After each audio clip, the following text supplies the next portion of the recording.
एउटा कुरा याद राख, जुन दिनदेखि तिमीलाई आफ्ना बाबुआमा र शिक्षक शत्रु जस्तो लाग्छ नि, सम्झ कि तिम्रो भिख माग्ने दिन सुरु भएछ।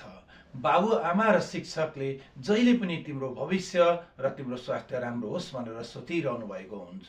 तिमीलाई बाँकीले त सम्झाउँदैनन्, गाली पनि गर्दैनन् र तिम्रो स्वास्थ्यको, तिम्रो भविष्यको मतलब पनि गर्दैनन्। एउटा उदाहरणका लागि, तिम्रो हातमा भएको सिगरेट बाबुआमा अथवा शिक्षकले खोसेर फालिदिनुहुन्छ, यो खानु हुँदैन भनेर सम्झाउनुहुन्छ र गाली गर्नुहुन्छ। तर तिम्रा केही साथीहरू छन्, केही मानिसहरू छन् जसले तिम्रो हातमा भएको सिगरेट सल्काउनका लागि सल्लाह कोरिदिन्छन् अथवा आफ्नो हातको सिगरेट तिमीलाई पिउन सहयोग गर्छन्। मान कि तिनीहरूले तिम्रो स्वास्थ्यमाथि खेलवाड गर्दैछन्, तिमीलाई युज गर्दैछन् र उनीहरू चाहिँ तिम्रा लागि सबैभन्दा ठुला शत्रु हुन्।